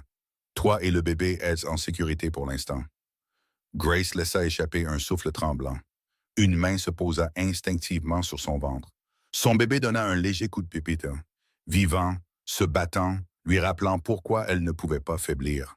« Quelle heure est-il? » murmura-t-elle. « Un peu après 6 heures du matin, » répondit Daniel. « Nous sommes restés toute la nuit pour observation, mais nous ne pouvons pas rester ici longtemps.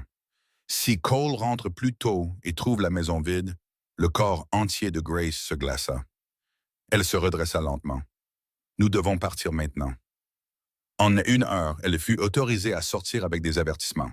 Évitez le stress, restez hydraté, reposez-vous. Mais le repos n'était pas une option. La survie l'était. Daniel l'aida à monter dans la voiture, chargea les derniers sacs restants et la ramena à la maison juste au lever du jour, une douce lumière grise se posant sur la rue. Ils travaillèrent rapidement, en silence. Tout ce dont Grace avait besoin était déjà dans le coffre de Daniel. Elle traversa la maison une dernière fois, ses pas résonnant dans le vide. La chambre d'enfant avait disparu, le salon était dépouillé, la cuisine nue, seules des ombres restaient. Elle atteignit la porte d'entrée et s'arrêta, fixant l'escalier, se souvenant des nuits où elle pleurait dans ses mains, des matins où elle forçait un sourire, des rêves qu'elle avait autrefois pour cet endroit. Elle expira en tremblant. « Ce n'est plus chez moi, » murmura-t-elle. Daniel hocha la tête. « Parce que tu n'es pas censé souffrir ici plus longtemps. » Ils sortirent, fermèrent la porte à clé derrière eux et se dirigèrent vers la voiture de Daniel. Grace ne se retourna plus. Ce qu'elle ne vit pas, ce qu'elle ne pouvait pas voir, c'était Madame Halpern qui regardait à travers ses rideaux. Les larmes aux yeux, elle regarda Grace se glisser silencieusement dans la voiture et disparaître dans la rue, avalée par la tempête. Quelques minutes plus tard, une autre voiture arriva dans l'allée, une voiture de police. 2 officiers en sortirent, frappant à la porte verrouillée. Ils regardèrent le porche vide, les boîtes en carton empilées près du trottoir, le panneau Avedona que l'agent immobilier avait placé pendant la nuit. À l'intérieur de la voiture de police, la radio crépita. Possible personne disparue. Le mari signale sa femme comme étant non réceptive et émotionnellement instable. Femme enceinte, début de la trentaine. Madame Halpern resserra son peignoir autour d'elle et se précipita dehors. Elle n'a pas disparu, déclara-t-elle fermement. Elle est partie, et elle n'était pas instable. Elle avait peur. Les officiers prirent des notes, mais échangèrent des regards sceptiques. Madame, nous devons quand même lui parler. Y a-t-il une indication de l'endroit où elle est installée? Madame Halpern se redressa. Non, et même si je le savais, je ne dirais rien à cet homme. Il l'a blessé. J'ai vécu assez longtemps pour voir les signes. Les officiers ne discutèrent pas. Ils transmirent la mise à jour par radio et partirent lentement, scrutant le quartier à la recherche de tout signe de Grace. Mais Grace était déjà loin. À midi, la voiture de Daniel avait franchi les frontières de l'État. Grace regardait silencieusement par la fenêtre, ses mains berçant son ventre. Chaque kilomètre entre elle et le New Jersey semblait être un point de suture réparant son cœur. « Où allons-nous » demanda-t-elle finalement. « Charleston » dit Daniel. « Megan nous attend. Tu y seras en sécurité. » Grace hocha la tête, laissant échapper le premier souffle fragile d'espoir qu'elle avait ressenti depuis des mois. De retour dans le New Jersey, des heures plus tard, Cole arriva tôt à la maison, en colère, la gueule de bois et impatient. Quand il ouvrit la porte d'entrée et vit la maison vide, son visage se vida de toutes couleurs. Il parcourut les pièces en tempêtant, criant le nom de Grace, sa voix résonnant à travers les murs nus. Mais elle était partie. La maison qu'il contrôlait autrefois était dépouillée de tout ce sur quoi il avait du pouvoir. Il frappa le mur si fort que le cadre trembla. Puis, quand il trouva le dossier immobilier et les documents signés, il réalisa la vérité. Grace n'était pas seulement partie. Elle l'avait déjoué et avait disparu sans laisser la moindre trace qu'il pourrait utiliser contre elle. Cole dévasta la maison vide comme un homme possédé. Chaque porte claquait, chaque placard était ouvert de force, chaque tiroir jeté au sol. Sa respiration venait par saccades courtes et colériques. Le silence autour de lui ne faisait qu'amplifier la panique qui rampait sous sa peau. « Grace !» cria-t-il à nouveau, comme si son nom seul pouvait la faire revenir. Mais la maison ne répondit que par le vide. Finalement, il trébucha dans la cuisine, nu, froid, dépouillé. C'est là qu'il le vit. Une fine pile de papier posée soigneusement au centre de l'îlot, comme laissée là délibérément. Son cœur sursauta. Il attrapa les documents et commença à les feuilleter, la confusion se transformant en une horreur naissante. Autorisation de transfert de propriété, contrat de vente finale, formulaire de mainlevée bancaire. Déclaration du vendeur, Grace Miller. Les yeux de Cole s'écarquillèrent. « Elle a vendu la maison » murmura-t-il, la voix brisée par l'incrédulité. « Elle a vendu ma maison. Sa maison. » Il répéta les mots, plus fort cette fois, comme un enfant refusant d'accepter la vérité. « Non, non, ça doit être illégal. Elle ne peut pas juste... Sa voix se brisa alors qu'il atteignait la dernière page. En bas, en encre noire et nette, se trouvait une seule ligne qui scellait son destin. Propriétaire officiel. Grace Miller. Sa bouche devint sèche. « Non, dit-il à nouveau, c'est faux. Ce n'est pas... » Mais la page suivante le frappa encore plus durement. Son regard parcourut l'impression comme un coup de poing au ralenti. Source de la compte initiale. Héritage privé. Grace Miller. Les genoux de Cole faillirent flancher. La maison. La maison dont il se vantait au travail, la maison qu'il prétendait avoir achetée, la maison qu'il utilisait dans chaque histoire pour gonfler son ego, n'avait jamais été la sienne. Grace en était la propriétaire exclusive. Son nom ne figurait nulle part sur l'acte de propriété. La rage et l'incrédulité s'emmêlèrent dans sa poitrine. Il claqua la pile sur le comptoir et attrapa son téléphone, composant à toute vitesse le numéro de son avocat. L'appel se connecta. « Brad, ma femme, elle a volé la maison. Elle l'a vendue dans mon dos. Nous devons annuler ça. Je veux que tout soit défait. » Il y eut une pause, puis un ton soigneusement mesuré. « Cole, tu ne peux pas annuler une vente quand la propriété était légalement la sienne. » Cole se figea. « Qu'est-ce que ça veut dire, putain? » Brad soupira lourdement. « Ça veut dire qu'elle n'a rien volé. La maison a été achetée à son seul nom en utilisant son héritage. Tu n'as aucun droit de propriété. Aucun. La prise de Cole se resserra sur son téléphone jusqu'à ce que ses jointures blanchissent. Mais j'ai payé l'hypothèque. Tu as payé les charges, corrigea platement Brad. Elle a payé l'hypothèque. Elle a les reçus pour le prouver. Ta contribution financière à la propriété est minime. Cole sentit le monde basculer. Mais, mais elle ne peut pas juste prendre l'argent et s'enfuir. Brad se racla la gorge, mal à l'aise. Légalement, si. La bouche de Cole s'ouvrit et se ferma inutilement. Cela ne pouvait pas arriver. Cela ne pouvait pas être réel. Grace, la femme silencieuse qu'il contrôlait, méprisait, rabaissait, venait de le déjouer dans le seul domaine où il pensait dominer. Et puis le coup suivant tomba. Brad baissa la voix. Il y a autre chose. Un audit interne a signalé des comptes douteux dans ton département. Des transferts impliquant des budgets marketing et des dépenses personnelles. Le sang de Cole se glaça. Qu'est-ce que ça a à voir avec? L'un des comptes est au nom de ta femme. Cole se raidit. C'est impossible. Elle ne sait même pas. Brad le coupa sèchement. Cole, si ta femme n'a pas ouvert ce compte elle-même, alors quelqu'un d'autre l'a fait. Et si ces fonds sont liés à toi, cela pourrait devenir une enquête criminelle pour fraude et détournement de fonds de l'entreprise. Tu pourrais être licencié, ou pire. Cole recula, s'agrippant au comptoir pour se soutenir. La pièce tournait. Grace n'était pas seulement partie. Elle n'était pas seulement en colère. Elle avait des preuves et qu'elle l'avait laissé affronter seule les conséquences de ses propres mensonges. L'appel se termina avec Brad promettant de s'occuper de la gestion des dégâts, mais Cole entendit à peine les mots. Sa poitrine se serra, la sueur perla sur son front. Pour la première fois de sa vie, il ressentit quelque chose d'inhabituel. La peur. Une peur réelle, profonde, viscérale. Alors que la tempête grondait à l'extérieur, Cole réalisa quelque chose de terrifiant. Grace ne s'était pas contentée de lui échapper. Elle avait démantelé toute la fondation de la vie qu'il avait construite et il ne l'avait jamais vue venir. Charleston accueillit Grace avec un air chaud et le doux bruissement des palmiers, si radicalement différent de la maison froide et vide du New Jersey qu'elle avait fui quelques heures plus tôt. Daniel la conduisit à travers des rues historiques tranquilles jusqu'à un petit bâtiment en briques près du front de mer. Le rez-de-chaussée était une librairie chaleureuse avec de hautes fenêtres et des guirlandes lumineuses qui brillaient doucement à l'intérieur. Une enseigne en bois indiquait « Library, Harbor and Hearth ». Megan sortit en trombe de la porte avant même que la voiture ne soit garée.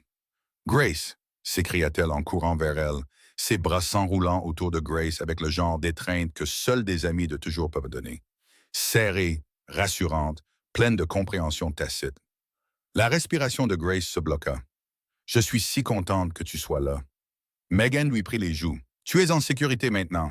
Tu m'entends? En sécurité. » Daniel aida Grace à sortir de la voiture et monta les sacs par l'escalier étroit à côté de la boutique. En haut se trouvait un petit mais charmant appartement. Briques apparentes, éclairage chaleureux, un petit balcon avec vue sur la rivière qui coulait lentement. Ce n'était pas le luxe, ce n'était pas grand. Mais au moment où Grace entra, elle ressentit quelque chose qu'elle n'avait pas ressenti depuis des mois. La paix. Elle passa ses doigts le long du rebord de la fenêtre, profitant de la douce lueur de la pièce. « C'est magnifique, » murmura-t-elle. « C'est à toi aussi longtemps que tu en auras besoin, » dit Megan. Pas de loyer, pas de questions, juste du repos. Grace déglutit difficilement. Elle n'était plus habituée à la gentillesse. Cela lui donnait les genoux faibles. Alors que Daniel déballait les boîtes, quelqu'un frappa doucement à la porte ouverte. Grace se tourna et vit un grand homme en chemise de flanelle bleu marine, un peu de barbe sur la mâchoire, les cheveux sombres négligemment rentrés derrière une oreille.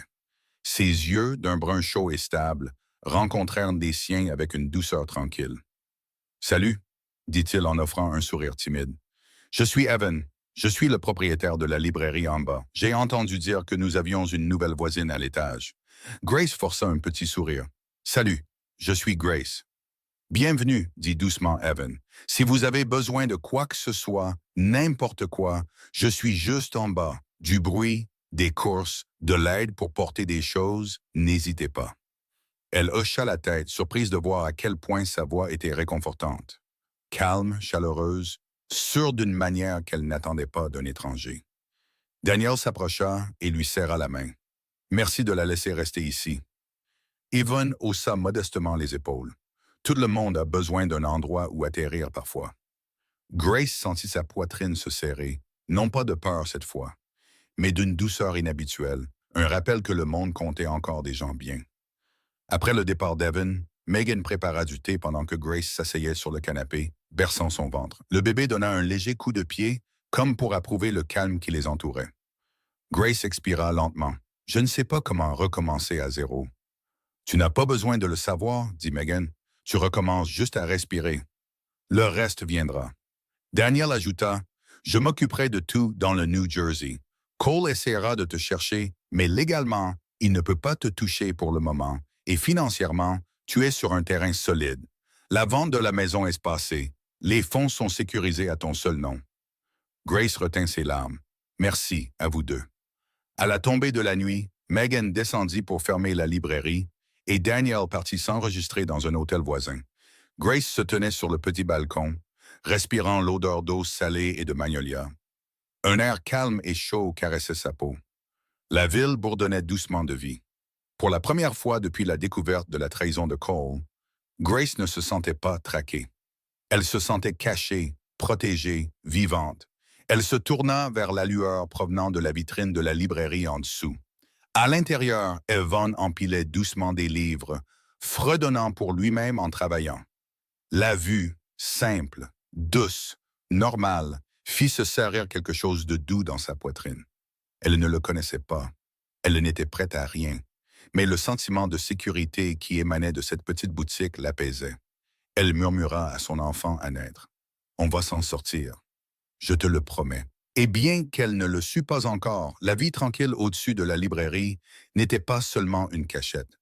C'était le début d'un nouveau chapitre, un chapitre qu'elle n'aurait jamais imaginé avoir la force d'écrire. Pendant que Grace trouvait un calme fragile à Charleston, la vie de Cole à Manhattan commençait à se défaire à une vitesse terrifiante. Cela commença le lundi matin, quand il retourna au bureau de Midtown, s'attendant à une journée de travail normale. Il entra d'un pas vif dans l'élégant bâtiment de verre, ajustant sa cravate, confiant qu'il pouvait se sortir de n'importe quelle situation par son charme, comme il l'avait toujours fait. Mais quelque chose n'allait pas dès qu'il sortit de l'ascenseur. Les gens chuchotaient, les regards se tournaient vers lui, puis s'en détournaient aussi vite. Les conversations s'arrêtaient quand il passait. Il attrapa des bribes. « C'est vrai? » Réunion des ressources humaines. Lauren. OD. L'estomac de Cole se serra. Il força un sourire arrogant et entra dans son bureau pour y trouver deux enveloppes qui l'attendaient. Une blanche, une rouge. La rouge fit bondir son pouls. Avant qu'il ne puisse l'ouvrir, son téléphone vibra. Des ressources humaines. Réunion obligatoire. Salle de conférence B. Maintenant. Cole attrapa sa veste et se dirigea dans le couloir, l'irritation assombrissant son expression. Mais quand il ouvrit la porte de la salle de conférence et vit qui l'attendait à l'intérieur, toute son arrogance s'évanouit. Le directeur des ressources humaines, le directeur financier, le chef de la conformité, un avocat de l'entreprise. Et Lauren, ses yeux étaient rouges d'avoir pleuré. « Cole, » dit le directeur des ressources humaines sans le saluer, « veuillez vous asseoir. » Il hésita. « Que se passe-t-il » Le directeur financier croisa les mains. « Nous menons une enquête interne sur des fonds de marketing détournés. » La gorge de Cole se serra. « Qu'est-ce que ça a à voir avec... » « Nous avons tracé plusieurs transferts, » coupa le responsable de la conformité, « des fonds utilisés pour des voyages inexpliqués, des factures de restaurants, des dépenses non autorisées, beaucoup liées directement à vos sorties personnelles. » Cole força un rire. « Vous plaisantez, c'est un malentendu. »« Non, » dit fermement l'avocat, « ce n'en est pas un. » Lauren bougea sur sa chaise, les yeux brillants de honte. « Cole, ils m'ont interrogé toute la matinée. » Il serait dit. « Et qu'est-ce que tu as dit? »« Je leur ai dit la vérité, » murmura-t-elle, « sur les voyages, sur les dîners, sur nous. » La pièce tourna. « Tu as fait quoi? » Le directeur des ressources humaines se pencha en avant. « Vous aviez une relation amoureuse avec une subordonnée. C'est en soi un motif de mesure disciplinaire, mais combiné à des dépenses inappropriées, c'est grave. » La voix de Cole se brisa, le désespoir perçant à travers sa bravade. « Vous ne pouvez pas être sérieux. Je suis l'un des meilleurs employés ici. »« Plus maintenant, » répondit froidement le directeur financier. « Vous êtes devenu un risque. » Lauren tressaillit. Elle ne voulait pas croiser son regard. Avec effet immédiat, continuèrent les ressources humaines, vous êtes suspendu en attendant un examen plus approfondi. Badge, clés, ordinateur portable de l'entreprise. Remettez-les. Cole claqua la paume de sa main sur la table. C'est de la folie. Vous basez tout ça sur des rumeurs. Le responsable de la conformité fit glisser un dossier Manil sur la table. Pas des rumeurs, des documents. Cole l'ouvrit et la couleur quitta son visage. Des impressions de reçus qu'il pensait avoir cachées. Des journaux de transactions de comptes qu'il utilisait. Des photos de Louis et Lauren dans les Hamptons. Et le pire, des transferts liés au compte frauduleux au nom de Grace. Ses mains tremblaient. Où avez-vous eu ça? Ça a été soumis anonymement, dit l'avocat. Grace, ça doit être Grace. Sa voix se brisa. Vous ne comprenez pas. Ma femme, elle est instable. Elle doit essayer de me piéger. Elle s'est enfuie. Lauren leva brusquement les yeux. Elle a fait quoi? Cole réalisa son erreur trop tard. Les responsables des ressources humaines échangèrent des regards, comme si une pièce du puzzle venait de tomber en place. La voix du directeur financier devint glaciale. Votre femme est partie parce qu'elle avait peur de vous. Ce n'est pas... Elle est hormonale, balbutia Cole. Lauren repoussa sa chaise. Cole, qu'as-tu fait? Il tendit la main vers elle, mais elle recula. Ne me touche pas. La sécurité fut appelée. Le badge de Cole fut confisqué. Il fut escorté devant des rangées d'employés silencieux, son humiliation exposée à travers les murs de verre du bureau. Chaque surface réfléchissante renvoyait l'image d'un homme perdant tout ce qu'il croyait autrefois contrôler. Dehors, les gratte-ciels de Park Avenue se dressaient, hauts et indifférents. Cole s'appuya contre une colonne, la poitrine haletante, la panique lui montant à la gorge. Son monde ne lui glissait pas entre les doigts. Il s'effondrait, rapidement, brutalement, inévitablement.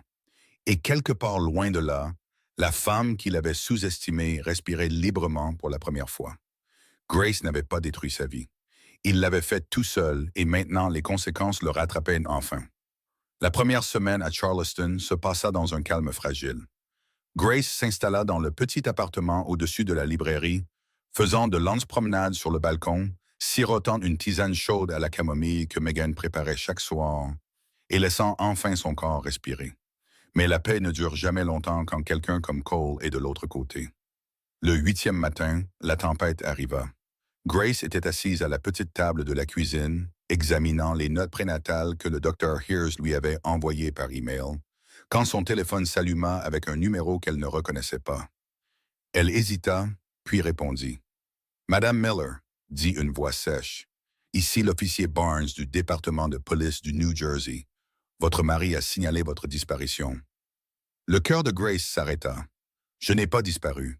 Je suis parti pour ma sécurité. » « Nous comprenons, » dit l'officier avec précaution. « Mais votre mari prétend que vous êtes mentalement instable et que vous pourriez représenter un risque pour vous-même et votre enfant à naître. » Grace faillit laisser tomber le téléphone. « Quoi? C'est un mensonge. Il y aura une enquête. Nous devons vérifier votre bien-être. Je suis à Charleston. Je suis en sécurité. Je peux fournir des dossiers médicaux, tout. » Sa respiration s'accéléra, la panique lui griffant les côtes. « Cela aidera, » dit-il doucement. « Mais soyez prête. Votre mari a également contacté ses avocats pour des droits de garde d'urgence. » L'appel se termina, laissant Grace tremblante. La pièce se brouilla un instant, ses respirations rapides et superficielles. Elle s'agrippa à la table, sentant son bébé se tordre anxieusement en elle. Megan se précipita. « Grace, ma chérie, que s'est-il passé? » « Il essaye de me prendre mon bébé, » murmura Grace, la voix tremblante. « En utilisant la police, en utilisant tout ce qu'il peut. » En moins d'1 heure, Daniel arriva, la mâchoire serrée, les yeux flamboyants. Il a déposé un rapport de personnes disparues et une requête de garde d'urgence. Ce salaud. Grace essuya ses yeux. « Que dois-je faire? »« Tu te bats, » dit Daniel en posant un épais dossier sur la table. « Et heureusement, tu ne te bats pas seul. » Il ouvrit le dossier, révélant des documents, des captures d'écran des emails de Cole, des photos de transferts du compte frauduleux, des reçus de sortie de luxe, des rapports des ressources humaines que Daniel avait discrètement collectés après avoir parlé à ses propres contacts juridiques à New York. La réputation de Cole s'effondre, dit Daniel. Maintenant, nous transformons ça en preuve. Les jours suivants furent un tourbillon de requêtes juridiques, de déclarations sous serment notarié. Megan conduisit Grace à un bureau du tribunal de la famille de Charleston où elle soumit une déclaration notariée décrivant les abus émotionnels, le gaslighting, la manipulation financière et le stress dangereux qui avaient failli causer des complications dans sa grossesse. Les yeux de la greffière s'adoucirent en voyant les mains tremblantes de Grace. Nous allons accélérer ça. Cet après-midi-là, Grace assista à une audience d'urgence en ligne. Elle portait un pull doux, les cheveux tirés en arrière, les yeux fatigués mais fermes. Sur l'écran partagé, Cole apparut en chemise impeccable, essayant d'avoir l'air calme, mais ses yeux étaient sauvages, la peau sous eux meurtrie par l'épuisement. « Votre honneur, commença dramatiquement Cole. Ma femme est instable. Elle a fui sans médicaments, sans soutien, mettant notre enfant à naître en danger. » Daniel coupa sèchement. « Nous avons des dossiers médicaux du Dr. Herr prouvant le contraire et des documents hospitaliers montrant que Grace a été admise en raison du stress causé par les abus émotionnels de son mari. » Le visage de Cole se crispa. La juge parcourut silencieusement les documents. Daniel continua. « Nous avons également des preuves que M. Miller a eu une relation inappropriée avec une subordonnée dans son entreprise, ce qui a entraîné sa suspension, et a détourné des fonds en utilisant des comptes au nom de Grace. » Cole claqua le poing sur son bureau. « Elle ment. Tout ça. » La juge leva une main. « Assez. » Cole se figea. Après une longue pause, la juge parla avec une finalité calme. « Monsieur Miller, sur la base des preuves fournies et de l'état de santé de votre femme, Grace Miller conservera la garde exclusive temporaire. Vous n'aurez aucun droit de visite jusqu'à ce qu'une évaluation psychologique soit terminée. De plus, votre plainte pour disparition est rejetée. » Le souffle de Grace se coupa. Les yeux de Cole se remplirent de panique. « Vous ne pouvez pas me faire ça. »« Monsieur Miller, » dit froidement la juge, « vous vous l'êtes infligé à vous-même. » L'écran devint noir alors que l'audience se terminait. Grace fondit en larmes, non pas de peur, mais du premier contact de soulagement qu'elle avait ressenti depuis des mois. Megan l'enlaça et Daniel posa une main rassurante sur son épaule. « Ce n'est pas fini, » dit doucement Daniel, « mais aujourd'hui, tu as gagné. » Grace posa une main sur son ventre, murmurant à son enfant, « Nous sommes en sécurité. Tu es en sécurité. » Car pour la première fois, la loi avait vu la vérité. Et Cole réalisa qu'il ne perdait pas seulement le contrôle. Il perdait la guerre qu'il avait commencée. Les jours suivant l'audience d'urgence auraient dû apporter la paix. Mais au lieu de cela, le monde autour de Grace devint plus lourd. Son sommeil devint léger, interrompu par des éclairs de peur, des visions de Cole martelant les portes, de la police frappant à minuit, de perdre son bébé parce que son cœur ne pouvait pas supporter le stress. Megan essaya de la distraire avec des routines douces, le thé de l'après-midi sur le balcon, de longues promenades, des soirées tranquilles entourées de l'odeur apaisante du vieux papier qui montait de la librairie en bas. Et pendant un certain temps, Grace sentit son corps se détendre, sa respiration s'approfondir. Même le bébé bougeait différemment, moins frénétiquement, plus rythmiquement, réconforté par l'environnement calme. Puis vint le vol. Grace devait retourner à New York pour un examen médical obligatoire lié au tribunal. Daniel proposa de l'accompagner et elle accepta à contre-cœur, sachant que c'était inévitable. Ils quittèrent Charleston à l'aube, Grace se déplaçant lentement dans l'aéroport, une main toujours posée sur son ventre. Dans l'avion, elle essaya de respirer régulièrement, posant sa tête contre la fenêtre fraîche. Daniel lisait des notes juridiques à côté d'elle, gardant un œil protecteur sur chacun de ses mouvements. « Ça va ?» demanda-t-il. « Oui, mentit-elle. Le vol fut calme au début, puis les turbulences ont commencé. » L'avion sursauta brusquement, faisant vibrer les compartiments à bagages. Le pouls de Grace monta en flèche. Les passagers alternent, s'agrippant aux accoudoirs. Daniel lui tint la main alors que l'avion tremblait à nouveau, plus fort cette fois. Les lumières vacillèrent. Un bébé pleura quelque part derrière eux, le son perçant l'air tremblant. Grace essaya de respirer, mais une douleur lancinante lui traversa l'abdomen. Puis une autre, plus aiguë, plus profonde. Sa respiration se bloqua. « Daniel, quelque chose ne va pas. » Sa tête se tourna brusquement vers elle. Où? Mon ventre, ça fait mal. Oh mon Dieu. Il fit signe à l'hôtesse de l'air qui se précipita. Grace se plia en deux, s'agrippant à la ceinture de sécurité. La sueur perla le long de sa racine des cheveux. Sa vision se brouilla. Elle ne pouvait pas avoir assez d'air. Madame, êtes-vous en train d'accoucher? Demanda l'hôtesse avec urgence. Non, c'est trop tôt. C'est trop tôt, allaita Grace. Les turbulences s'aggravèrent, faisant vibrer les panneaux du plafond. La voix de Daniel devint tendue. Nous avons besoin d'une aide médicale maintenant. L'hôtesse attrapa l'interphone. S'il y a un médecin à bord, veuillez appuyer sur votre bouton d'appel. Une femme en pull bleu marine se précipita. Je suis résidente en pédiatrie, laissez-moi la voir. Elle s'agenouilla à côté de Grace, parlant calmement tout en vérifiant son pouls, sa respiration, son abdomen. Sa tension artérielle monte en flèche, dit le médecin avec urgence. Elle a besoin de soins d'urgence dès que nous atterrirons. Les doigts de Grace s'enfoncèrent dans l'accoudoir. La douleur pulsait plus bas maintenant, aiguë, rythmique, terrifiante. Ses respirations venaient par halètements superficiels. « Reste avec moi, Grace », dit Daniel en lui serrant la main. « On est presque arrivé. » Mais ça ne semblait pas être presque.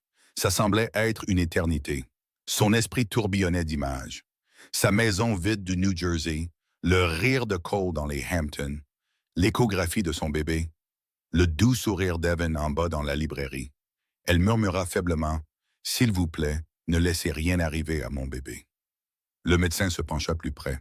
« Tu es forte, ton bébé est fort. Tiens bon. » L'avion piqua brusquement alors que le capitaine annonçait un atterrissage d'urgence prioritaire. Les pneus crissèrent en touchant la piste, la cabine basculant vers l'avant. Dès que l'avion s'arrêta, les ambulanciers se précipitèrent à bord. Grace fut soulevée sur une civière, la panique lui montant à la gorge. Daniel resta à ses côtés, refusant de lâcher sa main. À l'hôpital, les lumières fluorescentes se brouillèrent au-dessus d'elle, alors que la civière roulait dans les couloirs. Les infirmières s'affairaient, les machines bipaillaient, sa poitrine se serrait. Elle lutta pour rester consciente. « Grace », dit fermement une infirmière, « le rythme cardiaque de votre bébé est élevé mais stable. Nous devons calmer votre tension artérielle. » Daniel se pencha à côté d'elle. « Tu te débrouilles très bien. Je suis juste là. » Une larme s'échappa sur la joue de Grace. « J'ai peur. »« Je sais, » murmura-t-il, « mais tu n'es pas seul. » Lentement, douloureusement, sa respiration se stabilisa. Le moniteur s'adoucit. Son corps cessa de trembler. Après ce qui sembla être des heures, le médecin revint. « Le bébé va bien, mais vous êtes à portée de près. Trop près. Vous ne pouvez pas supporter un autre pic comme celui-ci. » Grace expira en tremblant, posant sa main sur son ventre. La voix de Daniel était basse, secouée. « C'est la dernière fois que nous voyageons. Plus d'audience, plus de risques. » Grace hocha faiblement la tête, car cette nuit avait prouvé une vérité plus terrifiante que n'importe quelle bataille juridique. Elle se battait pour 2 vies, et un faux pas de plus pourrait lui coûter tout ce qu'elle essayait si désespérément de protéger. Grace passa 3 jours de plus à l'hôpital de New York, se remettant lentement sous la lueur des plafonniers doux et le rythme régulier des moniteurs fœtaux. Daniel resta à ses côtés, prenant des appels dans le couloir, envoyant des emails aux équipes juridiques, s'assurant que Cole ne pourrait pas forcer une autre audience d'urgence ou la contraindre à voyager à nouveau. Megan envoyait des notes vocales remplies de chaleur et de blagues, essayant de maintenir le moral de Grace. Mais la vraie tempête se préparait à l'extérieur des murs de l'hôpital. Cole. Il avait déposé une autre requête, cette fois exigeant la garde conjointe immédiate, affirmant que Grace avait enlevé leur enfant à travers les frontières de l'État. C'était un geste désespéré, et le désespoir sent toujours l'évidence au tribunal. Le matin de l'audience, Grace était assise dans un fauteuil roulant, pâle mais résolue. Le médecin insista pour qu'elle n'assiste pas en personne, alors le tribunal autorisa une liaison vidéo sécurisée depuis sa chambre d'hôpital privé. Une infirmière aida à installer la tablette pendant que Daniel ajustait son costume, se préparant à la guerre. Cole apparut d'abord à l'écran, débraillé, anxieux et furieux. Son avocat était assis à côté de lui, feuilletant des papiers avec une mâchoire tendue. Cole tenta de se composer, mais ses yeux étaient sauvages. Il ressemblait à un homme étouffant dans ses propres décisions. Grace déglutit difficilement. Même à travers un écran, être près de lui faisait monter son pouls. La juge Holloway entra dans la salle d'audience virtuelle, sévère et calme.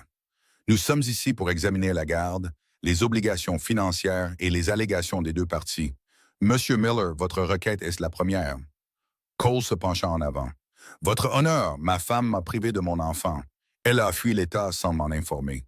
Et Daniel interrompit avec précision. Votre honneur, nous avons des documents médicaux prouvant que Grace a fui en raison d'abus émotionnels, de manipulation et de risques importants pour sa santé causés par le comportement de M. Miller. L'infirmière de Grace tendit à Daniel les notes du médecin. Il les glissa en vue pour la juge Masham.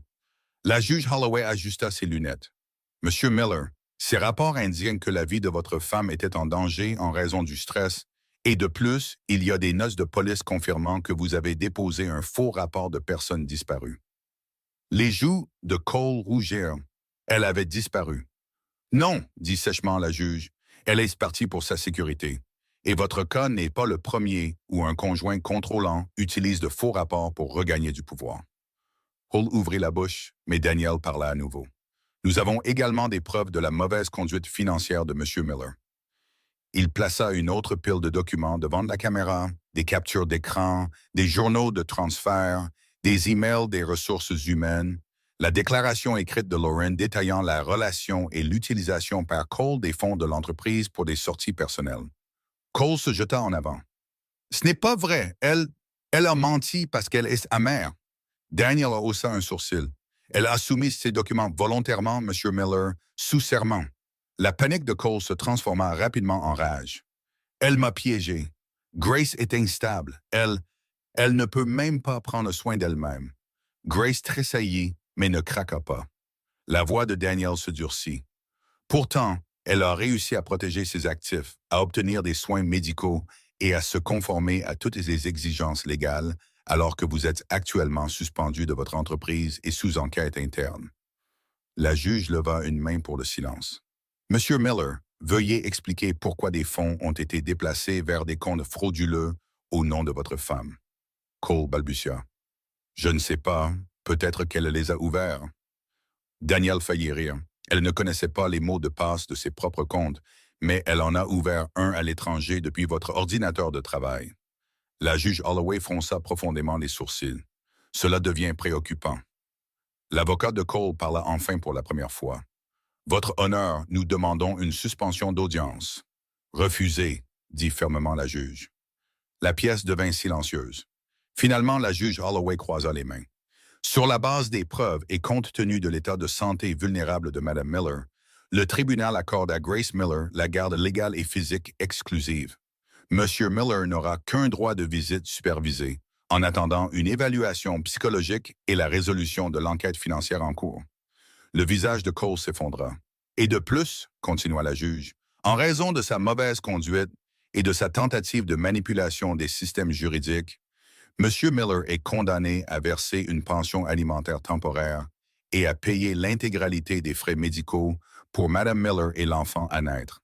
Grace inspira brusquement, les larmes remplissant ses yeux. Mais cette fois, ce n'était pas de peur. Cole claqua les poings sur la table. C'est injuste, elle ruine ma vie. La voix de la juge Holloway le transperça comme de l'acier froid. Non, Monsieur Miller, vous avez ruiné votre propre vie. Ce tribunal ne fait que reconnaître les conséquences. L'audience se termina. Daniel posa une main réconfortante sur l'épaule de Grace. C'est fini. Tu es libre. Grace expira un long souffle tremblant. Et elle posa sa main sur son ventre alors que son bébé bougeait doucement sous sa paume. La justice avait enfin trouvé son chemin jusqu'à elle, et Cole avait enfin reçu le prix de chaque cruauté qu'il avait jamais infligée. La justice, les conséquences, et la seule chose qu'il appréciait le plus lui échappant pour toujours. Grace retourna à Charleston 2 jours après l'audience finale, épuisée, mais plus légère, comme si un poids de 50 kilos avait enfin été retiré de sa poitrine. Quand Daniel la poussa en fauteuil roulant à travers l'aéroport, elle respira l'air chaud du sud comme si c'était la première vraie bouffée d'air qu'elle prenait depuis des mois. Le ciel au-dessus des toits historiques brillait de l'or doux de la fin de l'après-midi. Pour la première fois, le monde ne semblait pas dangereux. Il semblait ouvert, vaste et en attente. Megan se précipita vers elle dès qu'ils atteignirent le trottoir. Tu l'as fait, murmura-t-elle, serrant Grace prudemment autour de ses épaules. Tu es à la maison. À la maison. Le mot ne lui faisait plus peur. De retour à l'appartement au-dessus de la librairie Harbour and Hearth, Grace se tenait près du balcon et écoutait le doux bourdonnement du trafic du soir, l'appel lointain des mouettes et le doux bruissement des pages qui montaient de la boutique en bas. L'atmosphère l'enveloppait comme une couverture chaude. Au cours des semaines suivantes, son corps guérit. Lentement, régulièrement, sa tension artérielle se stabilisa. Le rythme cardiaque du bébé devint plus fort, plus régulier. Elle dormit toute la nuit pour la première fois depuis des mois, se réveillant sans panique, lui griffant la gorge. Chaque matin, elle descendait à la librairie, attirée par sa chaleur. Evan l'accueillait toujours avec un doux sourire et un « Bonjour Grace » feutré. Il ne fouinait jamais, ne la pressait jamais. Parfois, il laissait une tasse de tisane à la menthe poivrée à sa table pendant qu'elle lisait tranquillement près de la fenêtre. Parfois, il parlait de choses qui n'avaient rien à voir avec la douleur. De petites choses, des choses humaines, des histoires, des livres, de la musique, la vie. Grace réalisa lentement, prudemment, que la sécurité n'avait pas besoin d'être silencieuse. Parfois, elle venait sous la forme d'une voix stable et d'une paire d'yeux bienveillants. Elle ne se précipita dans rien. Elle n'avait plus de place pour les décisions hâtives, mais elle s'autorisa à ressentir à nouveau de la chaleur, s'autorisa à être vue. Un après-midi de printemps doux, Grace entra en travail. Evan ferma la boutique plus tôt et la conduisit à l'hôpital, refusant de la quitter jusqu'à ce que le médecin l'appelle « la famille ». Megan arriva quelques instants plus tard, tenant la main de Grace à chaque contraction. Les heures se brouillèrent, la douleur se brouilla, puis soudain, tout devint net. Les pleurs du bébé, doux, forts, magnifiques. « C'est un garçon », murmura l'infirmière en plaçant le petit nouveau-né contre la poitrine de Grace. Grace fondit en larmes, des larmes pures, tremblantes, purificatrices. Elle murmura « Salut, mon cœur, salut », embrassant son petit front alors qu'il se blottissait contre elle, au chaud et en sécurité. Quand elle leva les yeux, Evan et Megan se tenaient dans l'embrasure de la porte, tous deux souriant avec une admiration silencieuse. Daniel arriva bientôt, essoufflé, tenant des fleurs et s'effondrant presque en voyant l'enfant. Grace nomma le bébé Asher, ce qui signifie bénédiction, car c'est ce qu'il était. De retour dans le New Jersey, Cole reçut la nouvelle par une notification officielle. Il fixa le papier longtemps après que les mots eurent cessé de signifier quoi que ce soit. Il n'y avait pas de place sur cette page pour son nom. Pas de droit, pas d'accès, pas de pouvoir. Il ne vit jamais l'enfant qu'il s'attendait autrefois à contrôler. Au lieu de cela, Cole fit face aux résultats de l'enquête interne. Licenciement, conséquences juridiques et une spirale financière dont il ne pouvait s'échapper. Sa nouvelle vie n'avait rien à voir avec ce qu'il avait imaginé. Un appartement solitaire, des dettes croissantes, et la seule personne qu'il croyait il attendrait toujours, parti pour toujours. Pendant ce temps, à Charleston, la vie de Grace s'épanouissait tranquillement. Elle passait les après-midi à bercer Asher au soleil du balcon, les soirées à lire dans la librairie pendant qu'Evan fermait la caisse. La nuit, entourée de gens qui se souciaient réellement d'elle, qui se souciaient vraiment. Les mois passèrent. Grace promenait Asher le long du front de mer en poussette, la brise tirant doucement sur sa couverture. Son cœur se sentait apaisé, enfin apaisé. Elle avait un travail aidant Evan à gérer le coin des enfants de la librairie, quelque chose qu'elle aimait vraiment. Elle avait un cercle de soutien. Elle avait la paix et elle avait un avenir. Elle s'était construite sans peur, sans contrôle, sans douleur. Un soir, alors que le soleil descendait bas sur la rivière, Evan se plaça à côté d'elle sur le balcon. Il ne parla pas au début. Il la regarda simplement bercer doucement Asher. Quand elle se tourna vers lui, il sourit doucement. « Tu as l'air heureuse, Grace. » Elle le sentit, la vérité de ses mots, s'installant chaleureusement dans sa poitrine. « Je le suis, » murmura-t-elle. Elle baissa les yeux sur son fils, puis sur la vie qu'elle avait reconquise de ses propres mains. Cole lui avait tant pris, mais elle avait tout reconstruit, plus fort, plus calme, plus lumineux. Car à la fin, Grace ne s'est pas seulement échappée, elle s'est relevée, et la vie lui a finalement donné l'amour, la paix et la justice qu'elle avait toujours méritées. Voilà comment l'histoire de Grace se termine. Et si vous êtes encore là à écouter jusqu'à ce tout dernier moment, Alors quelque chose dans son parcours a dû toucher votre cœur d'une manière silencieuse et personnelle.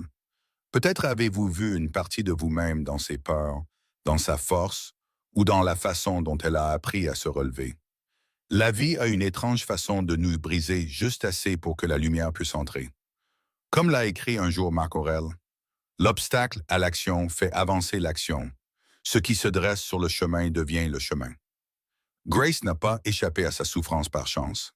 Elle a reconquis sa vie en choisissant le courage, un petit pas à la fois. Et c'est quelque chose que chacun de nous peut apprendre. Vous n'êtes pas obligé de rester là où vous êtes blessé. Vous n'êtes pas obligé de vous rabaisser pour être aimé. Et vous avez le droit de réécrire votre histoire, peu importe à quel point il vous semble tard. Si sa guérison a touché votre cœur, laissez-la vous rappeler que vous méritez aussi la sécurité, le respect et la paix. Si ce parcours vous a ému, même un tout petit peu, n'oubliez pas d'aimer, de partager et de vous abonner à la chaîne. Votre soutien aide ces histoires à continuer.